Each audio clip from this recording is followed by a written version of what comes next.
Greetings, Guardian. I am focusing my will, preparing myself to step into the ritual space once again. When I first transformed, I thought I might become something greater.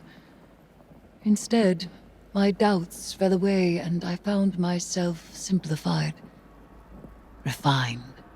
Though I became Hive, I was more myself. I mentioned that to Ikora and she furrowed her brow. I told her she would have time to worry later. But now, I need tithes. Sword logic may be high philosophy, but your tithes of power are real. And when I absorb them, it feels like hope. Fight in my name, Guardian. Every opponent you defeat strengthens me, from Shax's crucible to Savathun's own throne world. The Hive believe that only the strongest have earned their existence. If a queen cannot hold her power, she must be betrayed. I will not deny them their dogma. I will embody it.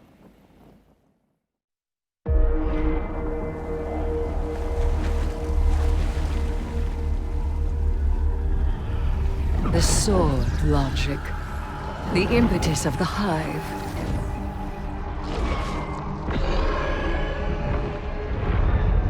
Oryx, the Taken King, brother to Savathun and Xivu Arath, sought whispers from the worms of fundament and dredged this truth from the deep. All things must prove their right to exist. The rest will die in terror. There is neither escape nor exemption. Simple, essential, beautiful to know. Oryx led his sisters down the bladed path. We have tested ourselves against horrors. We emerge changed. Through this, we become stronger. We become free. We will avail ourselves of our enemy's tools. Xivu Arath believes every death proves the sword logic. That she unveils the false shape of the Traveler's lie by her blade. But she needs her truth. She is desperate for its vindication. She wishes for a world without grief, or pity, or doubt. Not baleful, not beautiful. A childish cry. The Hive call us liars, the unfree, deniers of the all-edged truth. But I take the power the sword logic offers not out of desperation, but desire. For Crota.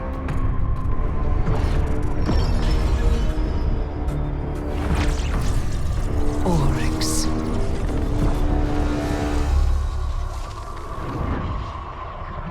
Savathun. I wield their killers as a knife. The Hive know this truth as well as any logic. I am here, and they are not. Ayat. These tithes are reckless. Reckless? No. I know the danger, and I will accept the outcome. And if I won't accept it? That is what will lead us into recklessness. You some kind of expert on Hive runes? Yes. Each rune manifests their referent. Death brings death. Lies bring lies. We seize them with our inscriptions, grasping their malign power. We wield them as we wield fear. Yeah. Ayat. Forget I asked. Sword logic is easy. Survival of the fittest. You don't need to dress it up. It is not an evolutionary adaptation, but a philosophical understanding. Active, not passive. You must prove your right to exist, or else you do not deserve existence. It creates a moral imperative to seek out and destroy everything you encounter. You have to keep breaking things until you find something you can't break. Well, yes. That is one way of putting it. I heard you Guardians got a lesson in sword logic today. You think you can defeat Xivu Arath with philosophy? Right. Let me show you something. Savathun kept records, and I took a look at what she had on her sister. Got a recording from way back, just after you Guardians drop-kicked Oryx into Saturn's orbit. Call it a primary source for your little research project. Our brother is dead. I will take my revenge as he sought for his son. Revenge? For what? The dead deserved to die. That's your own logic. Oryx was a hypocrite, and so are you. He loved us. He made of our deaths a study. And she, who has endured, who sharpened the sword of his defeat, has done the same. She will take up his mantle. When she is paired to her true shape, we will meet her on the bladed path. What a vain child you are. Oryx spoiled you rotten. Not everyone wants to be like you. And you won't always get your way. I will test my strength against her brood, and she will prove our logic true. Do you see what you Guardians did? Do you see what's happening here? Xivu Arath thinks Eris is one of them, some kind of heir to Oryx. That ritual of hers tied a pretty bow on that theory. This is all part of Savathun's plan. But I can't help wondering, what the hell does Eris think she's doing?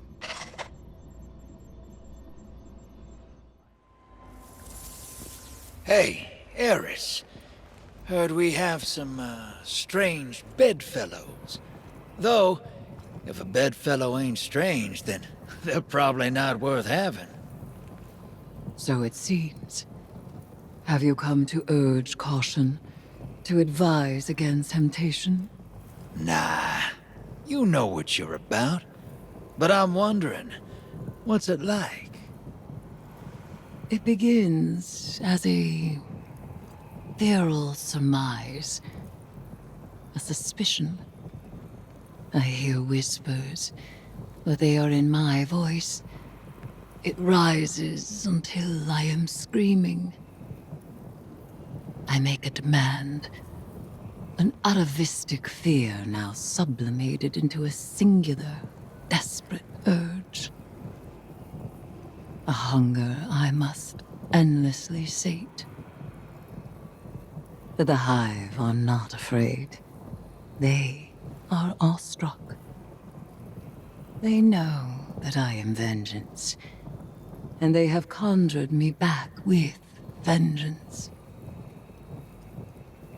Ooh, sounds like a wild ride. I seek to subvert the Hive's flawed logic. I may only do so because of what I am, and what I am not. It is a wild ride. Hey, I'll be there when you're on the other side of this. As will I. Trust.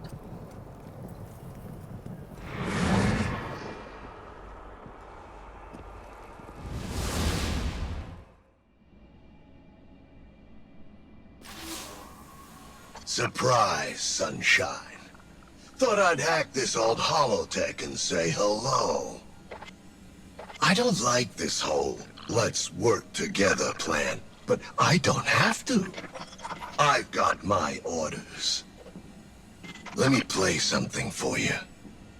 Imaru, if I am indisposed, bide your time. The witness will force the Vanguard's hand eventually, and they'll realize they need information only I possess. One of them will be open to a bargain. Not Mara again, poor dear. More likely Ikora, or her gloomy little hanger-on Eris. Give them any help they ask. It'll all be worth it in the end. And tell them something clever, to make them think that this was their idea. You get all that, Guardian? Savathun wants me to give you the soft sell. But that's not really my style. So, go ahead.